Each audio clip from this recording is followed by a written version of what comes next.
A todos. Sebas, dale. ¿Qué tal? ¿Cómo están? Buenas noches a todos los asistentes. Un cordial saludo. En esta ocasión hemos realizado este club de revistas con el objeto de hacer un análisis, una revisión acerca de la actualización de EULAR para el manejo del lupus eritematoso sistémico. Recordemos que esta guía es de 2019. Bueno, en esta ocasión vamos a tratar unos puntos, vamos a partir con unas generalidades. Recordemos que es esencial tener algunos conceptos básicos para comprender primero qué es el lupus, cómo vamos a desarrollar este tipo de patología y qué vamos a encontrar en nuestros pacientes. Posterior a ello vamos a desarrollar trivia a través de Kahoot, así que recomendamos a todos que tengan a la mano, a su alcance, sus dispositivos electrónicos para que puedan participar de nuestra trivia.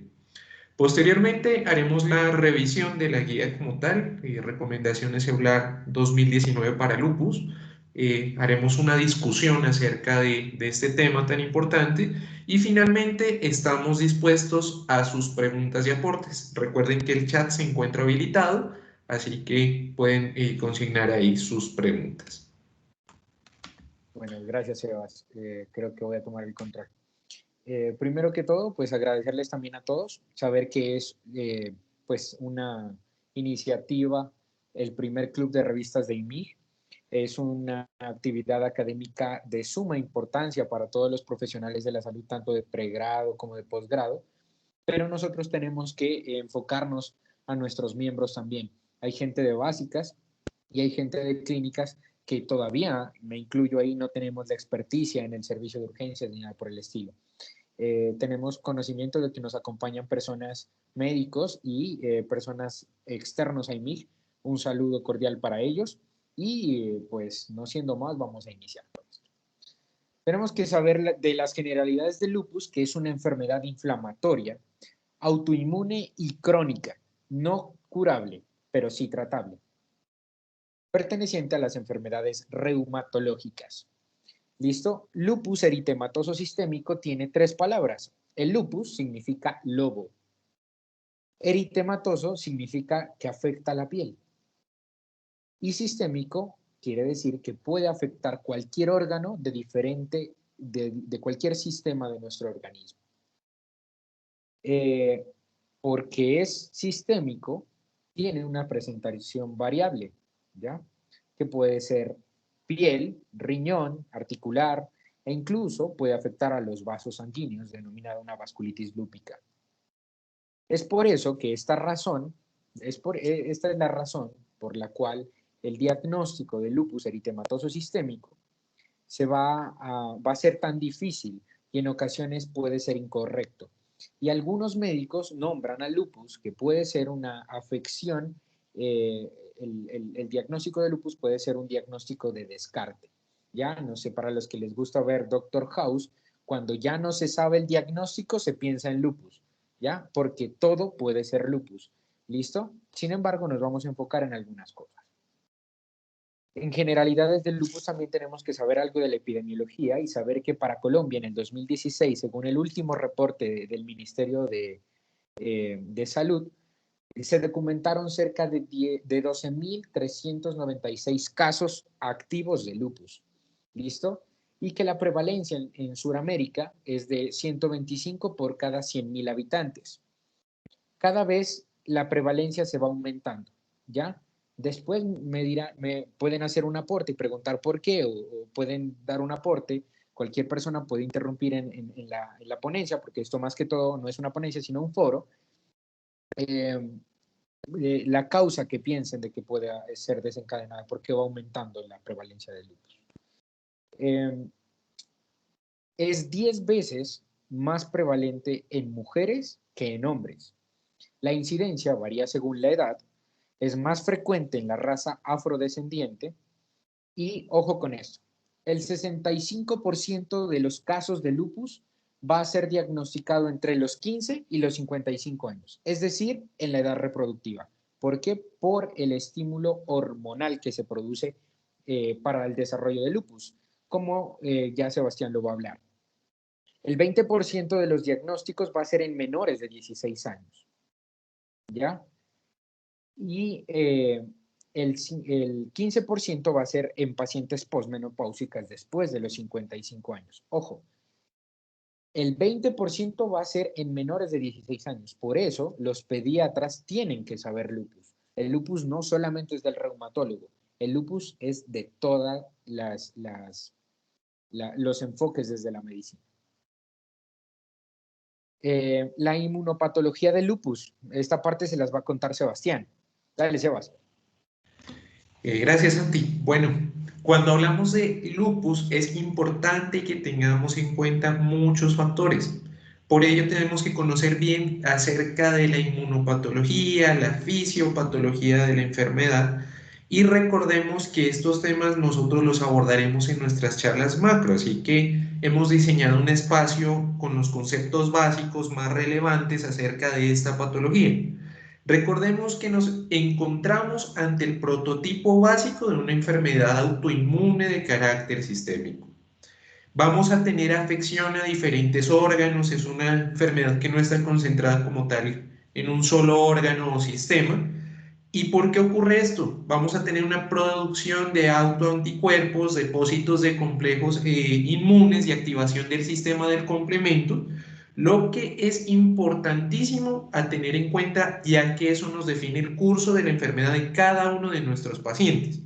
Entonces, esta patología se va a caracterizar por presentar exacerbaciones y remisiones que nos definen el curso clínico de cada uno de nuestros pacientes. Además, genéticamente vamos a determinar que existe algún tipo de agregación de carácter familiar, con mayor frecuencia entre familiares de primer grado de consanguineidad y además está vinculado a lo que es la coexistencia con otras patologías autoinmunes, como pueden ser la anemia hemolítica, la tiroiditis autoinmune y la artritis reumatoidea, como lo expusimos en nuestra última ponencia macro. También hemos encontrado más de 100 alteraciones genéticas, o los estudios se han encontrado más de 100 alteraciones genéticas, en las cuales debemos tener en cuenta la importancia o la trascendencia que se tiene en la alteración a nivel de la familia o el sistema HLA. Este viene siendo el caso más consistente en el HA de DR3, con polimorfismos genéticos relacionados a 6 clases de actividad inmunorreguladora, en los cuales se encuentran localizados en diferentes cromosomas. Entonces nos encontramos, por ejemplo, el cromosoma 5, el 6, el 7, el 12, en fin, son varios los cromosomas, los invito a revisar la literatura, pero las funciones en específico que cumplen ellos tienen que ver con regulación de células dendríticas, control de complejos inmunes, se encargan de la regulación del funcionamiento de los linfocitos, tanto T como B, se encargan de regular lo que son los mecanismos de metabolismo celular y apoptosis, además de la transcripción genética. Entonces nos encontramos ante una patología en la cual las causas pues no están muy claramente conocidas, pero sí tenemos factores que nos van a influir en la presentación clínica de la misma o en la aparición de la misma. Cuando yo hablo de factores, voy a hablar de factores genéticos, que ya los he mencionado, y también factores ambientales.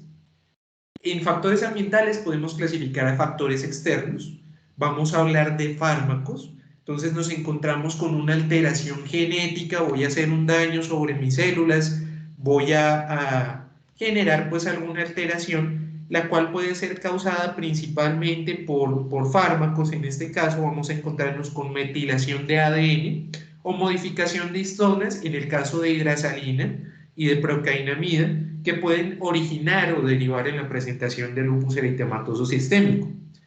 Este caso se presenta con mayor frecuencia en cerca del 50% de gemelos monocigotos. Es importantísimo que tengamos en cuenta, y la guía EULAR 2019 lo dice, ellos tratan también las afecciones en piel, la luz solar. La luz solar va a ser ese factor fundamental en la manifestación de lupus eritematoso sistémico. ¿Por qué? Porque los rayos UV me van a alterar a mí el material genético de mis células, haciéndolo inmunogénico, destruyéndome queratinocitos y liberando complejos de ADN y ARN, los cuales al unirse al péptido antimicrobiano WL37 o LL37 me van a derivar en daño de carácter celular. Al formarse estos complejos y ser reconocidos por los receptores TLR9, van a generarme la producción de interferón alfa, otro desencadenante del cual se sospecha en la inmunopatogenia del lupus eritematoso sistémico como disparador exacerbador va a ser el EBS.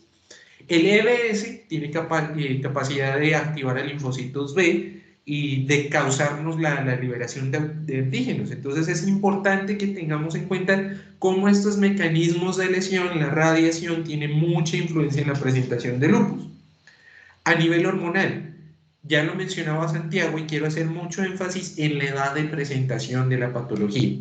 Esta es una patología en la cual no nos vamos a encontrar en extremos de la vida, pero sí en una edad intermedia. Entonces, no va a ser una patología que se presente como tal antes de la pubertad, no va a ser muy común, y después de la menopausia tampoco va a ser muy común. Pero es muy importante tener en cuenta cómo va a influir la terapia o la parte hormonal, perdón, en la presentación de la patología. Tengamos en cuenta que la terapia de reemplazo hormonal, al igual que la medicación con fines anticonceptivos, pueden exacerbar o incrementar la probabilidad de contraer lupus eritematoso sistémico. ¿Por qué? Porque el efecto de las hormonas, en este caso, se va a vincular con la alteración de la respuesta inmune. Entonces, ante altas concentraciones de estrógenos, inhibo la respuesta de linfocitos T y su proliferación. Al igual que si yo me encuentro con estos niveles altos de hormonas, o de estrógenos, voy a disminuir la producción de interleucina 2, pudiendo presentarse la exacerbación de la patología en periodos de fluctuación hormonal, como vienen siendo dos importantísimos, el embarazo y el puerperio, con tendencia a disminuir en la menopausia, en tanto que la testosterona me va a inducir a mí a liberar inmunoglobulinas en pacientes con lupus eritematoso sistémico. Continúa, Santi. No, pues gracias, Evas. Quedó muy claro tanto los factores que nos nombraste, tantos de la genética, epigenética, los factores ambientales, todo esto. No siendo más, como esto es un foro, no es una ponencia, por eso todo lo que dijo Sebas no está pues en un diagrama, en una diapositiva. Quisiera escuchar a alguno de los 23 participantes que se encuentran activos con lo que nombró Sebas. ¿Por qué creen que el lupus está en aumento? Cualquier persona que quiera prender sus micrófonos.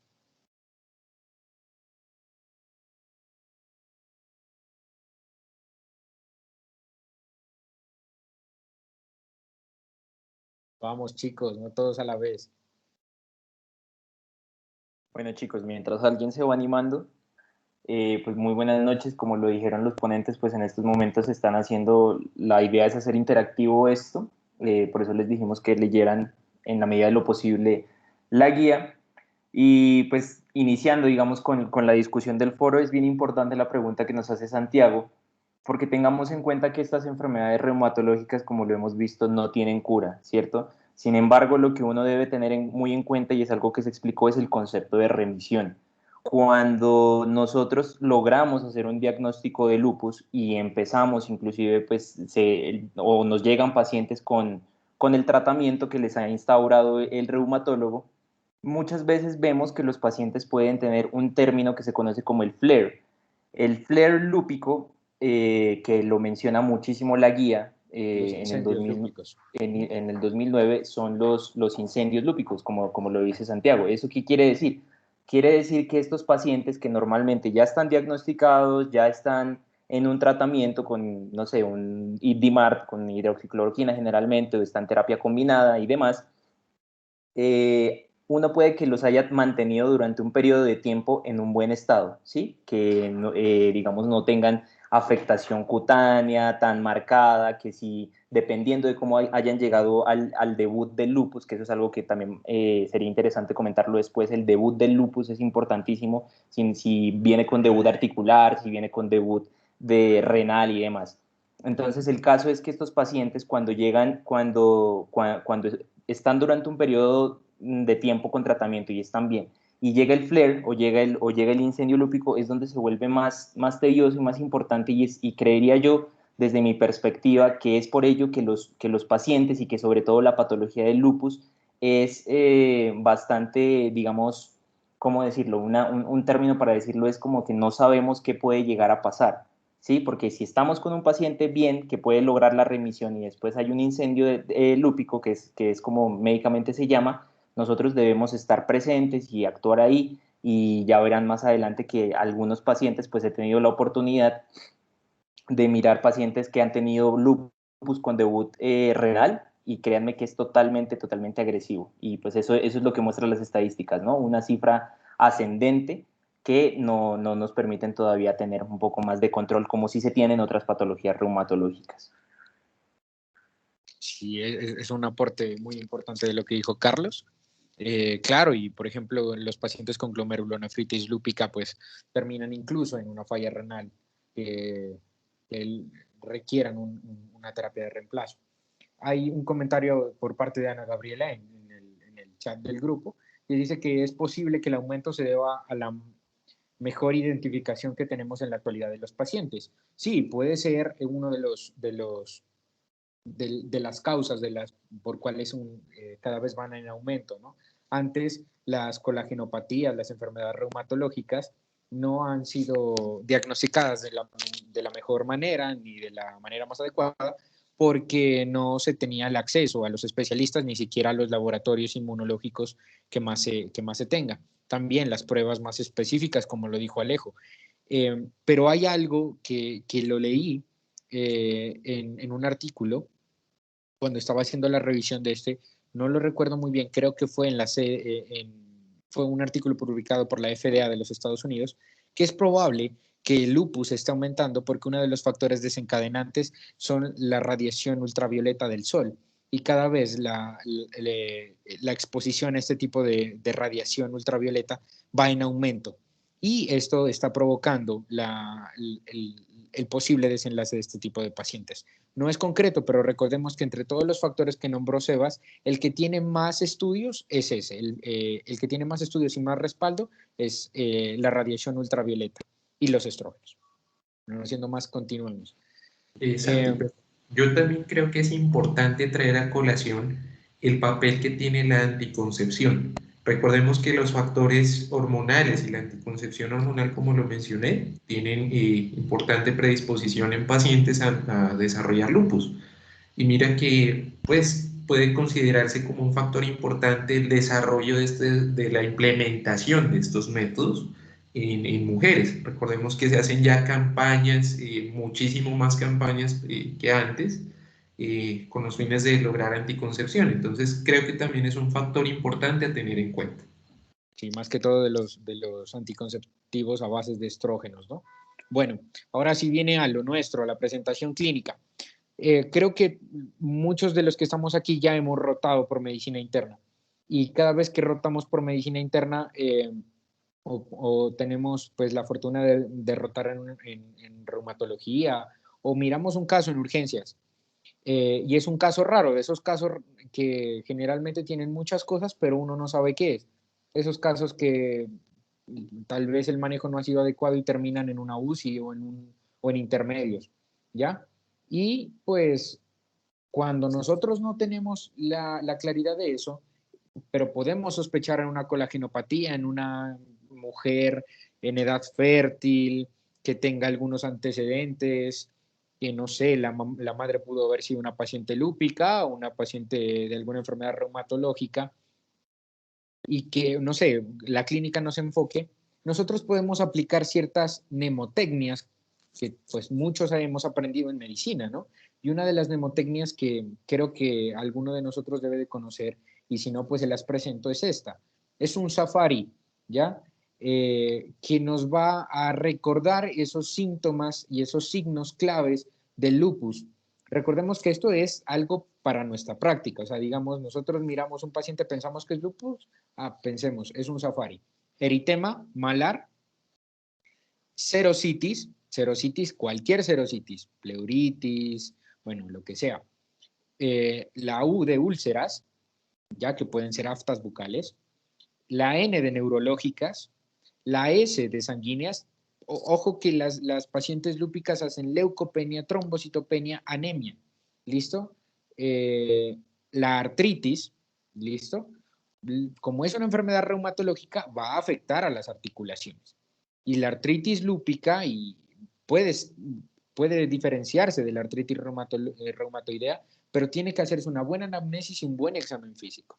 Algo muy relacionado a la artritis lúpica está la artropatía de Yacut, que se diferencia de la artritis reumatológica, porque la artritis reumatológica no se pueden, no se pueden regenerar esas desviaciones cubitales, en cambio la artropatía de Yacut sí. No sé si Carlos me corrige ahí, que tiene más experiencia ahí en la parte de las enfermedades reumáticas y ha visto más pacientes reumatológicos. Pero creo que Sí, es así, tienes, ¿sí o no? sí, tienes toda la razón. Así es como se nos presentan los pacientes, inclusive en la presentación en la que se realizó el domingo pasado, se menciona muchísimo la cuestión de cómo nos llegan los pacientes con artritis reumatoide diferentes a los de a los de la artropatía de Yacut. ¿Sí? Cuando nosotros nos llegan pacientes ya con alta actividad de la enfermedad en artritis reumatoide, generalmente la pérdida articular o la pérdida de la movilidad articular es marcadísima y difiere muchísimo de cómo se puede presentar Yacut. Exacto, sí. Otra es la fotosensibilidad, ¿no? Y pues el diagnóstico de los anticuerpos más específicos, pues que más se encuentran en lupus, que son los ANAs, los anticuerpos antinucleares. Después, la parte renal, encontremos una nefropatía lúpica, obviamente va a ser diagnóstico o nos hará sospechar muy seguramente de lupus.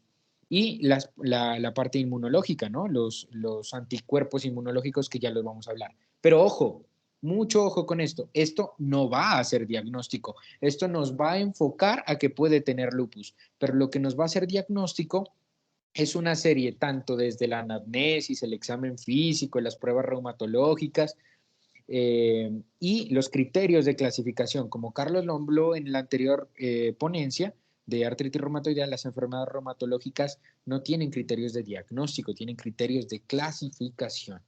¿Listo? Entonces, como se los decía, como en la serie de Doctor House, todo es lupus. Entonces, si usted sospecha lupus, tiene que pedir unos paraclínicos que, como siempre doy las ponencias y las tutorías, siempre uno tiene que mirar unos paraclínicos prediagnósticos que a usted le hagan pensar en un diagnóstico. ¿Ya? Y un cuadro hemático que a usted le demuestre anemia, trombocitopenia, puede hacerlo pensar en un lupus. La función renal, ya que empiece a determinarse una injuria renal dependiendo de la creatinina que se tenga. Un parcial de orina que se encuentra en los sedimentos urinarios con proteínas, ¿no? Como una proteinuria.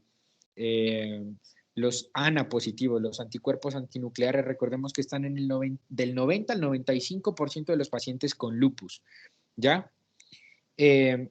Todo paciente con lupus tiene que tener un estudio de un síndrome antifosfolipídico. ¿Qué es un síndrome? Que va a predisponer a eventos trombóticos, ¿ya? Y a una serie de complicaciones intravasculares que pueden derivar en afecciones como que ACV, tromboembolismo pulmonar, etcétera. También tenemos que mirar el complemento. Recordemos, si el complemento está bajo es por consumo y si el complemento está bajo es porque existe un flare lúpico. ¿Listo? Examen, ¿qué es? Factores, se me fue la palabra. Como la PCR, la BCG son reactantes de Reactantes fase de fase aguda. aguda. Exacto, reactantes de fase aguda, que lo podemos pedir para determinar pues, a qué paciente nos estamos determinando, ¿no? Recuerden que cualquier noxa que afecte al cuerpo puede elevar los reactantes de fase aguda. Yo me puedo golpear en la puerta ahorita y la PCR se va a elevar levemente, ¿ya? Pero una elevación considerable, pues puede estar relacionado a un flare lúpico. La albuminuria y creatinuria para determinar esa evaluación en las glomerulopatías lúpicas principalmente. y las imágenes de las sospechas que más que todo lo haríamos como para las afecciones intrapulmonares, ¿no? La presentación clínica del lupus también nos va a ayudar mucho los algoritmos. En medicina interna, el que no sepa scores ni algoritmos, o por lo menos el nombre, ¿no? Pues hay scores que son muy duros de aprenderse, pero el que, por ejemplo, uno llega a saberse que uno tiene que aplicar tal score, le sirve muchísimo. Y los algoritmos son algo genial para poder llegar al diagnóstico. Entonces, sospechamos de un paciente que tenga una afección reumatológica, ¿ya? Sospechamos que tenga lupus. Entonces, lo que vamos a hacer es mandar ANAS, anticuerpos antinucleares por inmunofluorescencia indirecta. ¿Listo? Si esos ANAS son negativos, muy seguramente el paciente no tenga una afección reumatológica. Ojo, muy seguramente, no completamente seguros. ¿Listo? Porque hay afecciones reumatológicas cero negativas, ¿ya? Como lo hablaron en la anterior ponencia. Pero cuando, por ejemplo, tenemos ANAS positivo, tenemos que mirar el patrón de esos anticuerpos antinucleares. No es decir, no, tiene ANAS positivo, ya tiene lupus. No. Tenemos que mirar el patrón de esos ANAS. Por ejemplo, si el patrón es moteado, se nos abre un grupo heterogéneo de enfermedades, ¿ya? Pero si el patrón es homogéneo, es mucho más seguro que sea lupus. Mejor dicho, se considera lupus. O sea, si usted ya tiene un patrón homogéneo, es lupus. ¿Listo? Si usted tiene un patrón centromérico o un patrón, espérate, Nucleolar. nuclear, ¿no? Un patrón nuclear o centromérico, vamos a abrirnos a la posibilidad de otro tipo de enfermedades. La verdad, el nuclear no lo conocía los otros tres, pero el nuclear, el nucleolar, podemos pedir otros anticuerpos para determinarlo, ¿no? Por ejemplo, tenemos anticuerpos más específicos y cuando nosotros tenemos un patrón moteado y queremos saber si es lupus, lo que vamos a pedir es anti-Smith, porque el anti-Smith es el más específico para lupus eritematoso sistémico. Si nosotros tenemos un ANA positivo con un patrón moteado, vamos a tener que pedir un anti-Smith y muy seguramente vamos a diagnosticar un lupus eritematoso sistémico. También podríamos pedir anti-RO y anti-LA, pero esos también van a estar presentes tanto en el lupus como en el síndrome de Sjögren. ¿Listo? Puede que esté anti-RO, anti-LA y anti-SMID. Entonces tenemos un lupus eritematoso sistémico concomitante a un síndrome de Sjögren. ¿Listo? Podemos pedir un anti-RNP que nos va a determinar una enfermedad mixta del tejido conectivo. ¿Listo? Básicamente recuerden esta gráfica y estos algoritmos. Esta gráfica y estos algoritmos los encuentran, los saqué de dos lugares pues que para todo el mundo es asequible. Es el manual de Amir del 2019 y el otro está en una aplicación muy buena que les recomiendo que se la descarguen cuando estén rotando por reumatología o cuando vayan al internado y quieran ver pacientes reumatológicos, que se llama ReuMap. ¿Ya? Ahí está pues básicamente la actualización del EULAR. Carlos activó la cámara, creo que va a decir algo. Sí, algo importantísimo que acabaste de tocar y teniendo en cuenta que tenemos pues la posibilidad de hacer el foro. Chicos, cada vez que ustedes soliciten, pues no tengo la verdad el conocimiento claro si desde medicina general podemos enviar anti-DNA, pero realmente si nosotros nos encontramos con un paciente que le hayan enviado unos anti-DNA, créanme, y lo he visto muchísimo en la práctica clínica con los pacientes reumatológicos, el laboratorio les reporta solamente, digamos, la concentración. Les dice 1 en 6.000, 1 en 600.000, que me imagino que es algo que ya se va a hablar más adelante. Pero vean la importancia de los patrones. Si a ustedes no les reportan los patrones, es como que le dijeran, bueno, puede que sí tenga una patología reumatológica, pero no le puede especificar a usted si tiene lupus o no. Entonces es importante y recalcar que los ANAS no solamente están positivos en lupus, ¿sí? Los ANAS son unos anticuerpos que también pueden presentarse en otro tipo de patologías reumatológicas, como lo pueden ver ahí. Y otra cosa que quería comentar es que cuando ustedes vean que les salen diferentes patrones como el anti-RO o el anti-LA, no se asusten y no piensen que está mal el laboratorio o que no sé qué, porque existen las enfermedades mixtas del tejido conectivo y los famosos overlaps. Los overlaps es cuando una patología reumatológica se sobrepone a otra, algo así como lo que tenemos cuando el overlap de EPOC y asma. Lo mismo ocurre en las enfermedades reumatológicas, y de las que más se presentan es con lupus. Podemos tener lupus con vasculitis, lupus con Sjögren y entre otras. Así que tengan muy en cuenta eso, y quería comentar eso.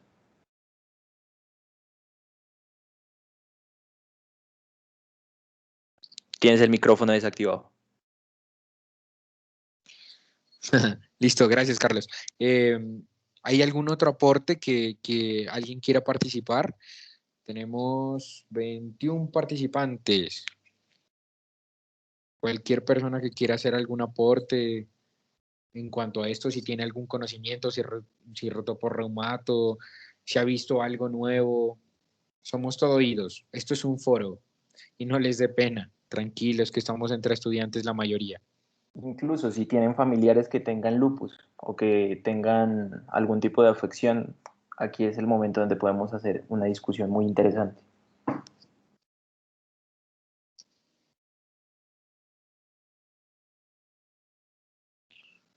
Revisamos el chat. Alejo pregunta que el COVID puede afectar en el lupus. Buena pregunta. La verdad, lo poco que sé entre la relación entre las enfermedades reumatológicas y el lupus y el COVID, perdón, es que no hay evidencia de que algunos pacientes desarrollen una enfermedad más complicada. ¿Ya? Obviamente, si tú tienes un lupus con un overlap sobrepuesto de, digamos, un síndrome antifosfolipídico, recordemos que el COVID te va a generar una afección intravascular también, eh, eh, trombogénica, podríamos decirlo, que puede potencializar ese evento trombótico y te puede desarrollar enfermedades como tromboembolismos intrapulmonares, tromboembolismos pulmonares, accidentes cerebrovasculares, etcétera, ¿no? Eso es lo único que yo podría, pues, relacionarte a eso. Y un caso que pues, es como particular, ¿no? Recordemos que algunos pacientes se tratan con corticoides en el COVID, principalmente según el estudio Recovery, que se trataran a los pacientes que tengan hipoxia, ¿no? Recuerden que estos pacientes ya vienen tratados con corticoides, ¿ya? Y el hecho de darles corticoides a altas dosis podría modificar el tratamiento de una u otra manera. Ya generalmente, eh, bueno, pues eso lo manejan los reumatólogos y los intensivistas, pero eso es lo único que yo conozco de COVID. Si alguien conoce algo más, pues perfecto.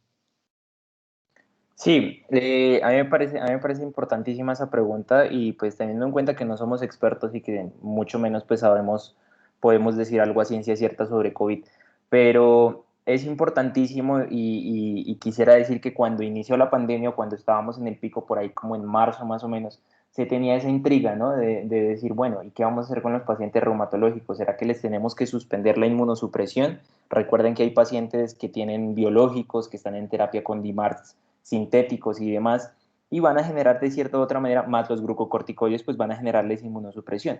Pero miren que se hicieron muchísimos estudios, y al final se decidió que los pacientes reumatológicos debían continuar con su medicación, y digamos que no se reportaron casos en donde se haya dado, digamos, una mayor predisposición a contraer COVID por el hecho de ser un paciente reumatológico.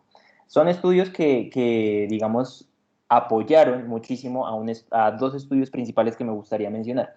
El primero es uno que salió hace como un mes o 2 meses, que es de la ACR y la EULAR, en donde nos dicen cuáles son las implicaciones de que los pacientes se vacunen, de que los pacientes reumatológicos se vacunen contra el COVID. Y miren que se encontró que, como la mayoría de las vacunas que se han estado, pues, digamos que poniendo en la población, son partes de ARN, ¿sí? Porque las vacunas son de ARN, no representan un riesgo como tal para los pacientes reumatológicos. ¿Cuáles sí representan? Aquellas que pueden llegar a tener virus atenuados vivos, porque pues sí se ha demostrado que puede llegar a ser una afectación importante. Y el otro estudio es el estudio sobre tocilizumab, que se hizo un estudio, creo que fue parte de Recovery también, para probarlo y cómo le iba con pacientes COVID, de los cuales, a pesar de que no hubo una significancia estadística en cuanto a la mortalidad, sí hubo requerimiento de menos días de ventilación, menos días de estancia hospitalaria en terapia intensiva, y que este estudio nos puede apoyar muchísimo para de pronto en algún futuro. Cabe aclarar que los biológicos como el tocilizumab son pues medicamentos carísimos, pero pues tratando de responder entre la relación de lupus o de enfermedades reumatológicas con COVID, eso es lo que podría yo decir. No sé si alguien tiene algún otro tipo de conocimiento. Sí, no sé si alguien iba a hablar ahorita. Sí, Yo. Ana. Sí, Ana. Carlitos. Pues así, por ejemplo, en bases de datos como UpToDate, pues nos habla de que la verdad la presencia de, hablan de enfermedades reumáticas, no de lupus en específico, porque pues no hay suficiente información al respecto, ¿no? Pero la verdad, no hay ninguna evidencia de que se relacione con una mayor prevalencia en adquirir el COVID y tener una variante pues que sea fuerte para la persona, sino que la verdad es que estos pacientes con enfermedades reumáticas tienen muchas comorbilidades que pues sí sabemos que sí están asociadas, como una edad avanzada, alteraciones pulmonares, hipertensión, obesidad, etcétera. Y la otra, como tú dices, Carlito, la verdad no se sabe si algún tratamiento reumatológico específico esté asociado con un mayor riesgo de COVID o las complicaciones de esto. Y ya. Sí, yo también quería hacer un Gracias. aporte. Hay un estudio del 2020 que se realizó en España en el Hospital Ramón y Cajal, en el cual se hizo un análisis, ¿no?, de la relación de pacientes con COVID y lupus eritematoso sistémico. Sin embargo, el resultado de este estudio se lo hicieron con 250 pacientes, si mal no estoy, no tiene mayor incremento o relación entre la adquirencia de SARS-CoV-2 en pacientes con lupus. Sin embargo, pues sí se encontró que se presentaba una sintomatología muy similar al COVID-19 en pacientes que se encontraban en tratamiento con biológicos para lupus. Me pareció interesante esa parte.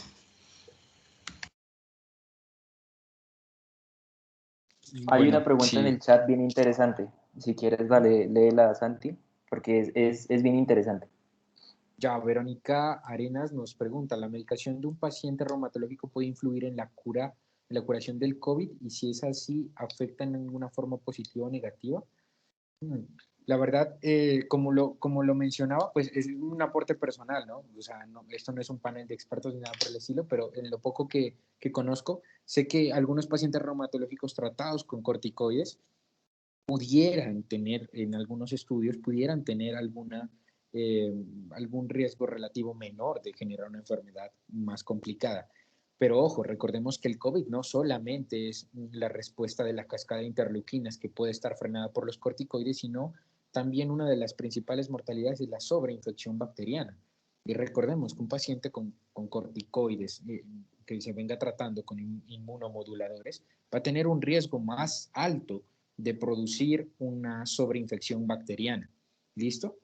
Sin contar que algunos pacientes lúpicos ya tienen antecedentes de infecciones anteriores. Por ejemplo, un paciente lúpico que tenga alteración en la línea blanca, pues va a tener predisposición a generar algún tipo de infección. En cierta ocasión, en una rotación, miré una paciente lúpica que tenía IBUs recurrentes y cada vez ya eran más complicadas, ¿ya? Los microorganismos con los que se tenía que tratar, ¿ya? Yo lo miraría más por ahí, o sea, ¿podría influir en la curación? No tanto. Yo en mi concepto, sin ningún estudio que haya realizado, pensaría que podría influir en algo, en la posibilidad de no complicación, pero no hay ningún estudio, ¿no? O sea, podría por los corticoides. Y algo que quería complementar es un estudio que los chicos de tutorías de la Universidad del Rosario nos mencionaban, era sobre el artículo Colcorona, ¿ya? Que se utilizó dosis de colchicina para pacientes que se encontraban dentro en estancia ambulatoria, o sea, los pacientes que los tratamos en casa por COVID, que podría disminuir el riesgo de producir una afección reumatológica, ¿no? Una afección por COVID, ¿listo? No se expone ahí pacientes reumatológicos, pero sí es muy claro que se dice que pacientes con algún tipo de alteración de la coagulopatía, o sea, que puedan ser eventos protrombóticos, es mejor no darlo. Y recuerden que un paciente con colagenopatía puede presentar un síndrome antifosfolipídico que puede derivarlo en eso. Del resto, A mí me pues gustaría, a mí me gustaría aportar en el sentido de que volvemos y recalcamos, ¿no? Son opiniones muy personales, para nada de expertos, ni mucho menos. Pero hablar de curación en COVID es imposible. Se debe hablar de tratamientos, ¿sí? Inclusive con los tratamientos que se conocen hasta ahora, que tienen como valor o evidencia científica, mmm, ha habido personas que ni siquiera han soportado terapias como la ECMO, ¿sí? O sea, que igual es tan agresiva y que va a depender de cada paciente para que pueda pues haya un desenlace positivo o negativo. Yo creería que más bien la pregunta la puedes, digamos, relacionar con la pregunta anterior. Y es que más bien los pacientes reumatológicos o que están en tratamiento con DMARDs o con biológicos, al momento no han tenido ninguna indicación para que se suspenda esta medicación y que esto afecte de forma negativa, como lo dices en tu pregunta. Hablar de si afecta de manera positiva o no, se necesitaría un estudio multicéntrico, aleatorizado, controlado, que es pues el que tiene nivel de evidencia cuando se intenta probar un fármaco para este tipo de enfermedades. Entonces, en general, decir eso, decir que más bien no hay indicación para que se suspenda el medicamento y que pueda generar o que pueda impactar de manera negativa frente a COVID.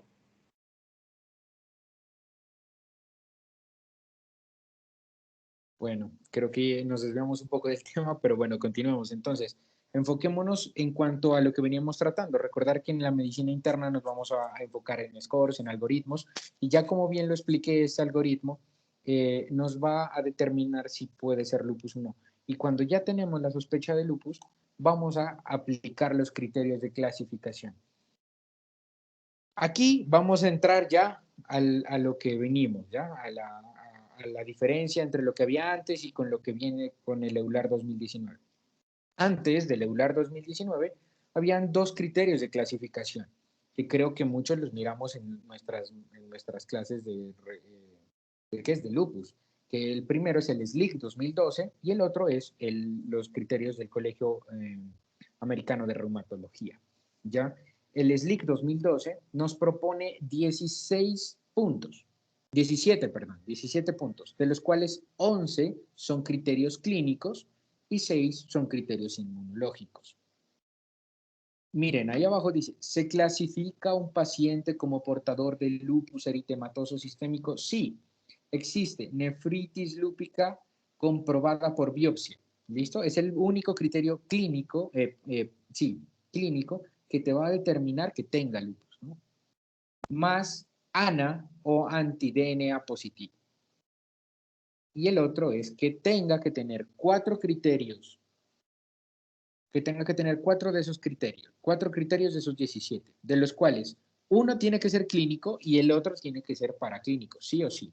¿Listo? Los criterios de la CR ya no son 17, sino que son 11, y nos habla de que por lo menos 4 de esos tienen que presentarse para clasificar como lupus. ¿Listo? De los cuales uno tiene que ser inmunológico. ¿Listo? Creo que los que más se utilizan son los de la CR aquí, ¿no? En otras ponencias que he escuchado decían que se utilizaban los del SLIC. Ahora pretendemos utilizar más los del EULAR porque tienen mejor evidencia científica en este momento, 2021. ¿Listo? Tenemos que tener unos conceptos previos para entender las recomendaciones que nos da la guía, ¿ya? Y la primera es el nivel de evidencia que están ahí. El nivel de evidencia 1A, 1B, 1B, 2A, 2B, 3, nivel 4. ¿Listo? Y el grado de recomendación, que puede ser grado A, grado B, grado C. ¿Listo? Lo mejor es 1A, que son los metaanálisis de ensayos clínicos y los ensayos clínicos, los estudios clínicos aleatorizados. El que tiene menor evidencia son los estudios descriptivos, el comité de expertos y las conferencias de consenso, los congresos. Las fuerzas de recomendación son grado A, grado B, grado C. Recuerden, la grado A va a ser 1A y 1B. ¿Listo? O sea, si tienen nivel 1A y 1B. Es decir, estos estudios, el grado B de recomendación va a ser 2A, 2B o 3. Y el grado C es cuando ya hay nivel de evidencia 4. ¿Listo? Entonces no podemos decir nivel de evidencia 1A con grado de recomendación C. No se puede. Recuerden que van relacionados ambos. ¿Listo? Y ahora sí viene lo bueno. Entonces le voy a pedir el favor a Ana que mande el link al chat de aquí de la ponencia. Y los que están desde un computador pueden escanear ese código QR y empezar a hacer el Kahoot. Recuerden, la persona que tenga más, el que tenga el número de puntajes más alto va a ganarse cierto número de Osler, como lo establecimos a las personas que participen en los clubes de revista. ¿Listo? Espero que participen de los que están activos, que son 19. Espero que participen todos y pues no siendo más, ya lo revisamos. ¿Listo? Pues mientras tanto esperemos a ver si alguien quiere dar un aporte. Vamos a ir mirando cómo van participando en el Kahoot.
Creo que el Doc Sammy abrió el micrófono. ¿Va a hacer alguna? ¿Qué más, Doc? ¿Nos va a aportar en algo? ¿O se le prende el micrófono? Tranquilo, Santiago, todo está bien. Ah, listo, Doc.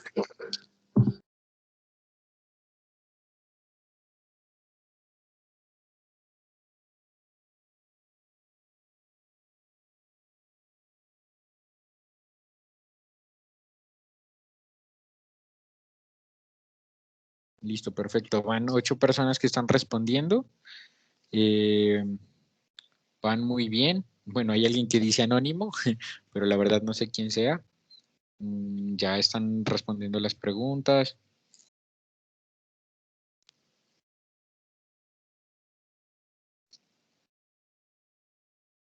Bueno, en aras de tiempo vamos a continuar. Agradecerles a las personas, a los 8 participantes que lo hicieron. Está disponible ahí para que lo sigan haciendo, para que midan sus conocimientos sobre lupus. Y vamos a continuar pues con la ponencia. Sebas, es tu turno.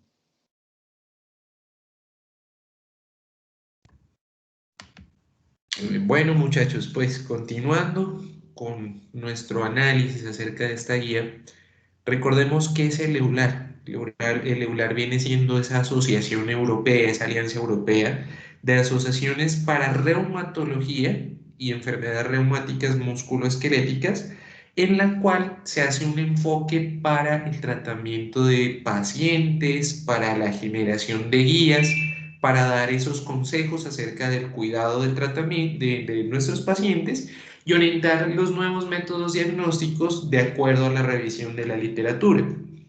Importante tener en cuenta que del 2 al 5 de junio de este año se va a llevar a cabo el Congreso de EULAR 2021, esta vez es de manera virtual, así que los invito a revisar el website de EULAR para que puedan inscribirse. Esta organización, pues como lo dije, representa a estos pacientes con artritis o enfermedades reumatológicas y su objetivo viene siendo la promoción, prevención y educación acerca de la aparición de estas enfermedades. Ellos vienen trabajando desde el 2007, ya con el inicio pues de la implementación de terapia con glucocorticoides y los estudios que así lo definieron. Vienen haciendo una revisión sistemática muy consciente, muy puntual, en la cual se hace cada año análisis de artículos en bases de datos. A continuación vamos a ver cómo ellos se organizan en esa parte y nos tienen la información actualizada. Entonces se generan guías, siendo la primera EULAR la que sale para 2008. Posteriormente se van publicando anualmente y la información va siendo recopilada desde 2007 hasta la fecha. Continúa, Santi. Listo. Bueno, se los presento. Esas son el artículo que se publicó en marzo del 2019. El EULAR publicó las recomendaciones para el manejo del lupus eritematoso sistémico. ¿Listo? Bueno, entonces, ¿qué nos habla ese artículo como la historia del arte de esa enfermedad? Primero, el lupus eritematoso sistémico tiene una presentación, curso y pronóstico variable. Lo que ya lo miramos, ¿listo? Eso tienen que tenerlo clarísimo. Se realizó una revisión sistemática de la literatura entre el 1 de diciembre del 2007 al 1 de diciembre del 2017 a través del método Delphi. ¿Cuál es el método Delphi? Ahorita ya lo vamos a explicar. Ojo con eso. Para formular preguntas, obtener opiniones de expertos y llegar a un consenso. ¿Listo? Hicieron recomendaciones específicas en cuanto al seguimiento de las enfermedades, de las afecciones neuropsiquiátricas y renales, así como incluso del embarazo en pacientes lúpicas, gracias pues al éxito publicado por la primera guía del EULAR para lupus en el 2008. Y todo esto llevó a la actualización de una nueva guía para lupus eritematoso sistémico dada en el año 2019, ¿no? La metodología es el método Delphi. ¿A qué hace referencia esto? Son varios puntos. Básicamente se va a definir un problema, se va a hacer un cuestionario, se va a obtener la información, se va a filtrar a través de una base científica y se va a hablar se va a tener las opiniones de expertos. Todo esto va a determinar, todo esto se hizo a través de 14 preguntas que permitió determinar las recomendaciones que se van a hablar. ¿Listo? Se hicieron excepciones a la búsqueda, el tratamiento de la enfermedad de piel no se hizo restricción hasta el 2017, sino que se siguió hasta el 2019, y de la enfermedad renal, donde la búsqueda se limitó entre el 1 de diciembre del 2000, desde el 2012 hasta el 2017, dado que las recomendaciones para el EULAR se publicaron en el 2012, las recomendaciones del EULAR para las afecciones renales del lupus. ¿Listo? Puntos claves que nos tenemos que llevar de ese EULAR. ¿Listo? Esto tenemos que saberlo. Estas son recomendaciones con un grado de evidencia aceptable, que son básicamente las conclusiones de ese artículo. Excelente, perfecto, Santi. Y mira que EULAR es muy enfático en que nos llevemos 5 cosas de esa guía. Primero, recomendación de uso de hidroxicloroquina, máximo 5 miligramos por kilogramo en los pacientes, en todos los pacientes. Mantener al paciente crónico con glucocorticoides, pero una dosis máxima de 7.5 miligramos al día. Iniciar oportunamente lo que es inmunoterapia con metrotexato, con azatriopina, con micofenolato, e igualmente el uso de belimumab y rituximab. Belimumab en casos de preexistencias de pacientes que tengan enfermedad extrarrenal, y rituxi en el caso de refractariedad al tratamiento inicial o de primera línea. Es importantísimo que tengamos conocimiento acerca del síndrome antifosfolípido, de las enfermedades infecciosas y las afecciones cardiovasculares que pueden llegar a tener este tipo de pacientes con lupus. Por tal motivo, ellos nos hacen unas recomendaciones acerca del tratamiento. Entonces, cuando nosotros vamos a hablar de tratamiento, recordemos que la hidroxicloroquina, de acuerdo con este estudio, tiene baja adherencia. Los pacientes que tienen o que deben consumir hidroxicloroquina tienen baja adherencia al tratamiento. Además, la evidencia nos dice que la toxicidad retiniana por el consumo de este medicamento es un factor importante a tener en cuenta. Más del 10% de los pacientes que han tenido uso crónico de hidroxicloroquina mayor a 20 años presentan toxicidad retiniana. Pero ¿de qué depende la toxicidad retiniana? Ella va a tener tres factores predisponentes o que me pueden a mí generar esa toxicidad. Primero, duración del tratamiento. Nos encontramos con tratamientos mayores a 5 años. En este caso se presenta un odds ratio de 4.71. En cuanto a la dosis, también tener en cuenta que dosis superiores a 100 miligramos al día van a tener relación con toxicidad retiniana, al igual que la enfermedad renal crónica. Por tal motivo, según la evidencia, se recomienda o se debe establecer que la dosis máxima va a ser de 5 miligramos kilogramo al día, aunque hay estudios que previamente habían hecho análisis en los cuales se podría subir la dosis a 6.5 miligramos por kilogramo al día. Sin embargo, de acuerdo a la dinámica del tratamiento, a cómo iba el curso de los pacientes, se debía bajar la dosis y por tal motivo se establece en EULAR 2019 que se debe tener un máximo de 5 miligramos kilogramo día.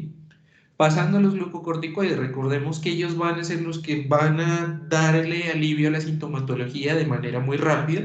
Sin embargo, es importante que nosotros tengamos en cuenta que puede presentarse falla renal en estos pacientes.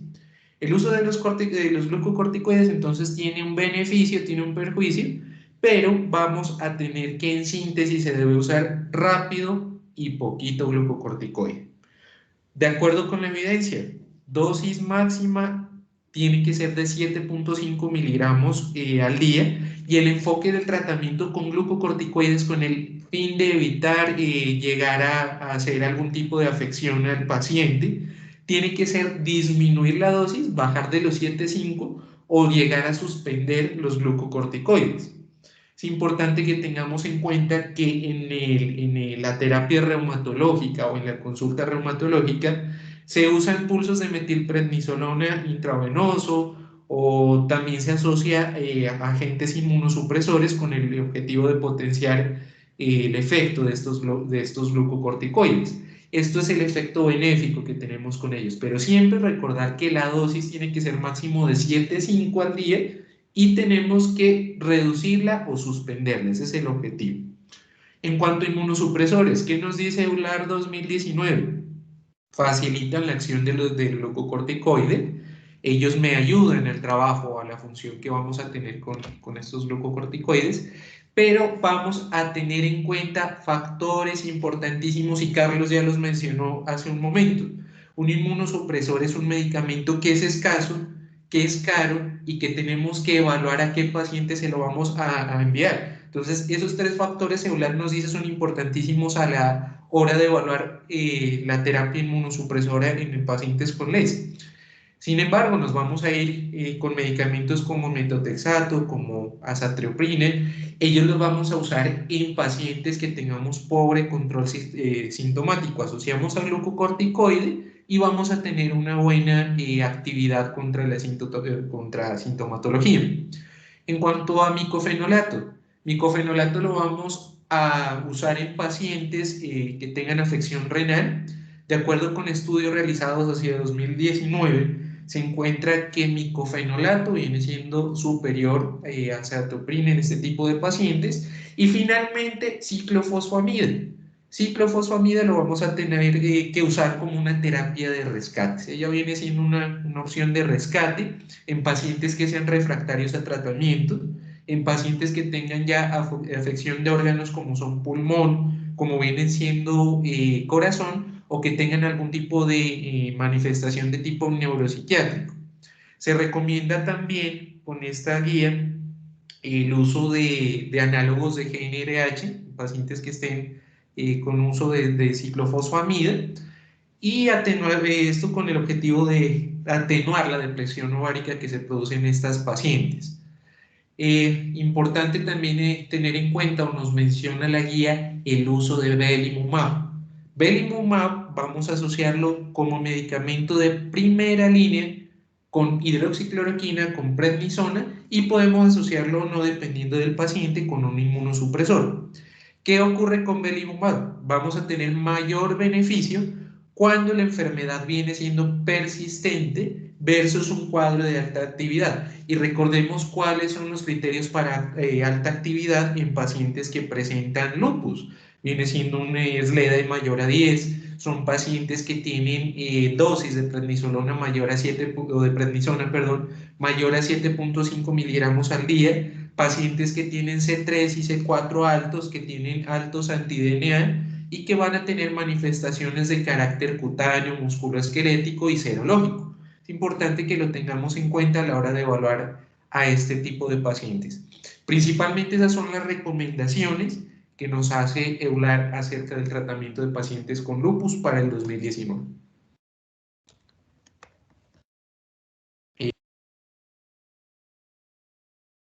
Y como les dije, hasta antes del EULAR 2019 era una cosa y en el EULAR 2019 son otra. Estos son los criterios de clasificación nuevos para lupus. ¿Listo? Tenemos que saber clasificarlo al lupus de ahora en adelante. Primero, tenemos que hacer un algoritmo de la siguiente manera. Lo primero que se tiene que saber es de que para empezar a clasificar esto, tengo que tener positivos los anticuerpos antinucleares ANA, por lo menos 1 en 80. ¿Listo? De criterio de entrada. Si ya tengo positivo eso, voy a empezar a evaluarlo según estos criterios.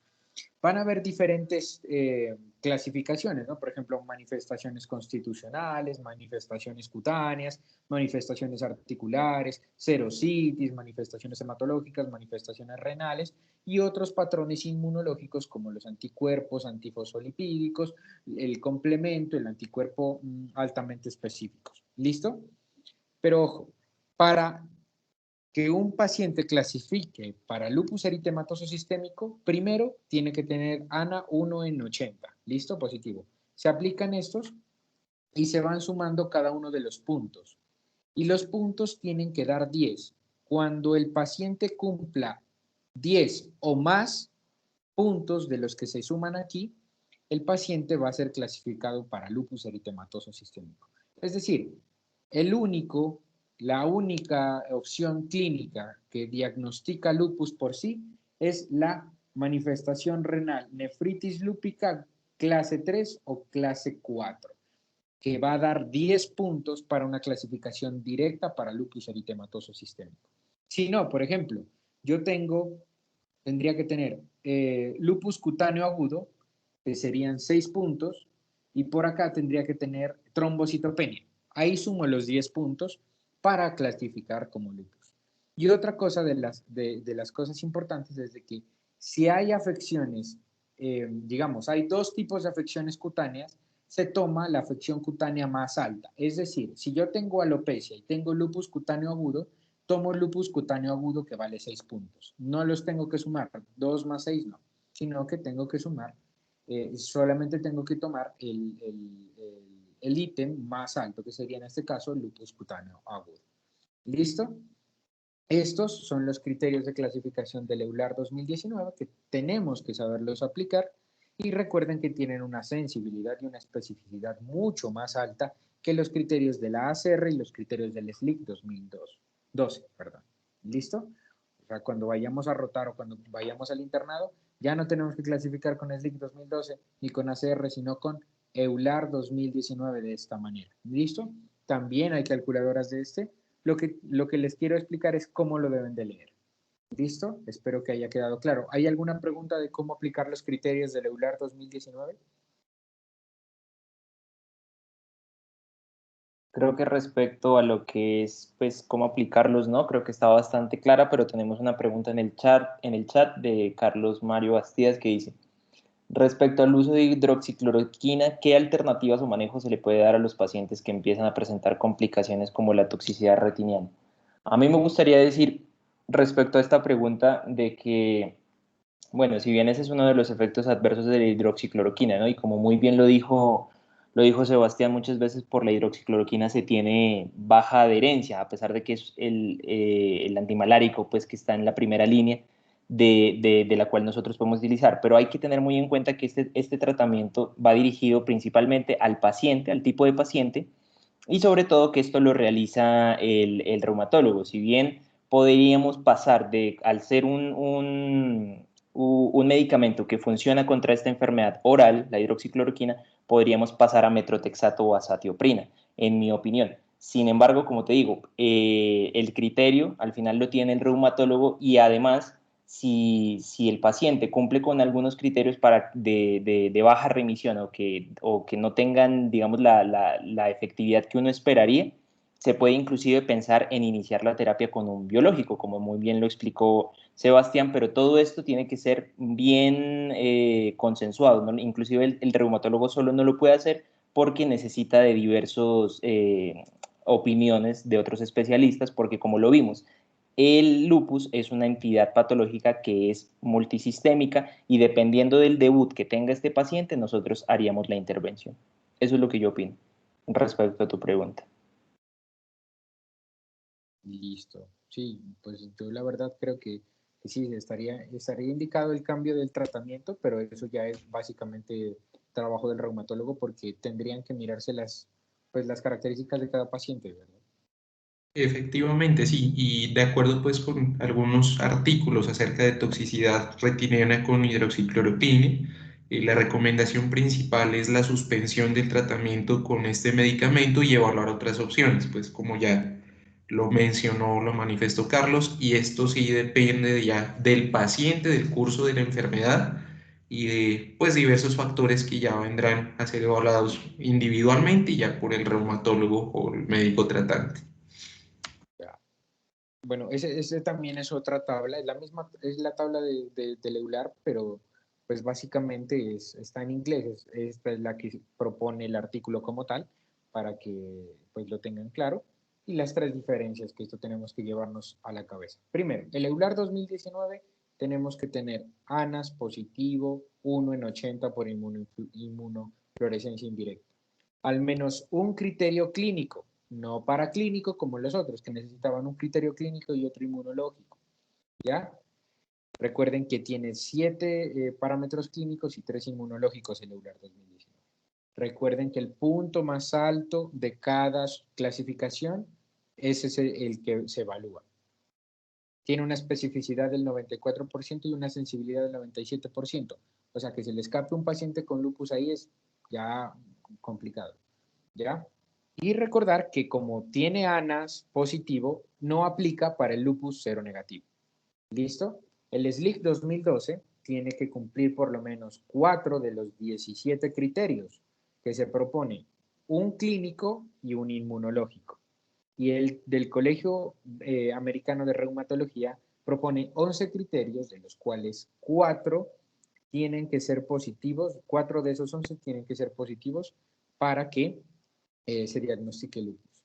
Un criterio inmunológico y otro paraclínico, y ahí no considera la nefropatía lúpica como un criterio pues, para evaluar la lupus. No siendo más, les agradezco mucho. La verdad, pues contamos con pocas personas, pero pues para hacer un miércoles a las 8 de la noche después de todo un día de estudio, la verdad me siento bien con todos los estudiantes. Los micrófonos quedan disponibles para cualquier persona que quiera hacer una apreciación, el chat también. Y no siendo más, pues muchísimas gracias a todos.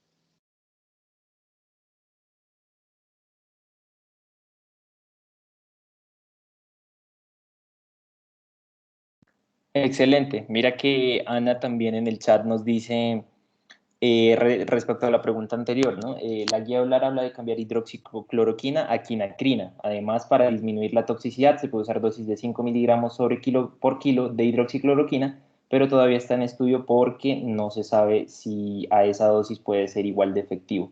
Igual, yo aquí estoy enviando también por el chat traducido el esquema de tratamiento de acuerdo al nivel de la enfermedad que tenga el lupus, ¿no? Si es leve, moderado o severo, te dicen diferentes tipos de líneas que hay. No sé si está ahí.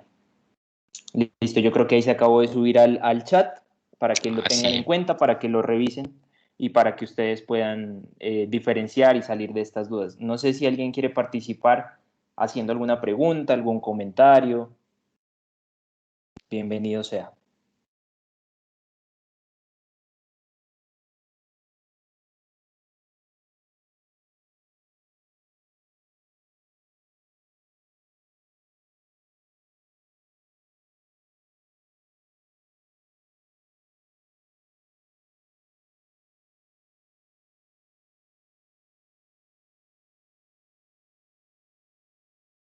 ¿Nadie se anima?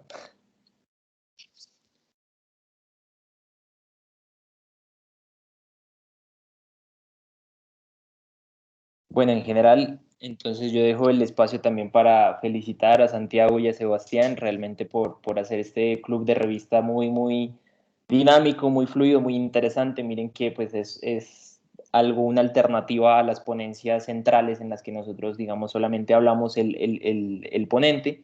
Miren que aquí se puede intervenir, se puede charlar, se puede hacer algún tipo de interacción respectiva con el juego que hicieron en Kahoot. Felicitarlos por este excelente, digamos, dinámica de este club de revista y ojalá pues les haya gustado a los ponentes que se quedaron y como dices Santi, a pesar de que se inició a las 8 de la noche, muchos en clases o saliendo de rotaciones o del trabajo, pues pudieron estar con nosotros y esperamos volver a hacer un club de revista en un horario un poquito más adecuado para todos, pero esperamos que lo hayan disfrutado. Muchísimas gracias a todos por sus preguntas, a quienes participaron y nada, nos vemos el próximo domingo que tenemos una charla ya magistral de lupus eritematoso sistémico. Muchísimas gracias a todos y que tengan una excelente noche. Gracias a todos, chicos, que estén muy bien.